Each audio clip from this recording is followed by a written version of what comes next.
நிச்சயமாக எம்பெருமான் பரமேஸ்வரன் கட்டளைப்படி நான் பெண் புலியாக மாறி பால் சுரந்து தருகிறேன். ஆனால் நீங்கள் இந்த குவளையை கொண்டு போய் மகாராணியிடம் கொடுத்து, இந்தாருங்கள் புலிப்பால், உங்கள் தலைவலி தீர இதிலிருந்து மருந்து தயாரித்துக் கொள்ளுங்கள் என்று சொன்னால் அவர்கள் நம்ப வேண்டுமே. அதனால் நானும் உங்களுடன் வருகிறேன். என் மீது ஏறிக்கொள்ளுங்கள். அரசவையில் நாம் நுழைந்தால் நீங்கள் கொண்டு வந்திருப்பது புலிப்பால் தான் என்பது ஊர்ஜிதமாகிவிடும்.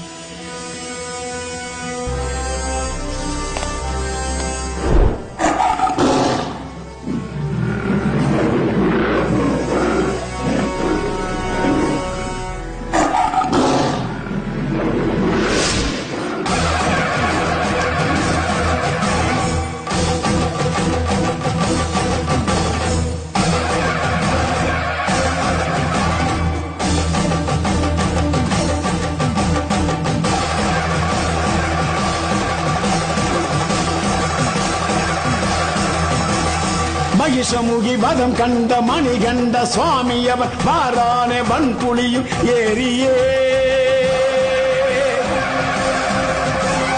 மலை தாண்டி மடு தாண்டி கண் கண்ட தெய்வம் அவர் வாரானே பந்தளத்தை தேடியே ஆற்று வழி ஊற்று வழி காட்டு வழி கோட்டை வழி கடந்திங்கு வாரானே ஐயப்பா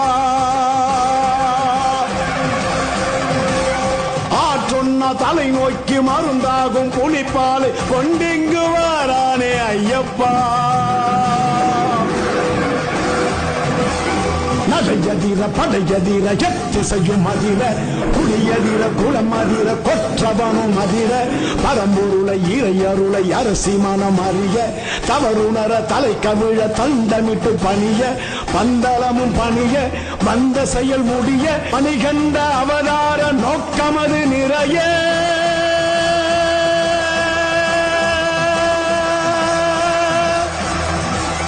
வில்லாளி வீரன் புலியை வாகனமாக கொண்டு புலிக்கூட்டம் புடைசூழ பந்தல ராஜ்யத்தை வந்தடைந்தார். அரசவையில் இருந்த அனைவரும் சீறி பாய வேண்டிய புலிகள் மென்னடை போட்டு வரும் இயற்கைக்கு முரணான சம்பவத்தைக் கண்டு வியந்து நின்றார்கள்.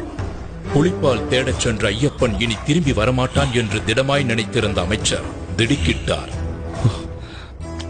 மன்னர் ராஜசேகரன் இரு கைகளையும் கூப்பி நெகிழ்ந்து போய் நின்றார். அவர் கண்களில் ஆனந்த கண்ணீர் வழிந்தது. தந்தையே, தாயின் தலைவலி தீர இதோ கொண்டு வந்துள்ளேன் புலிப்பால். இந்த அளவு போதாது என்று வைத்தியர் சொல்வாரானால் எவ்வளவு வேண்டுமானாலும் கலந்து கொள்ள இதோ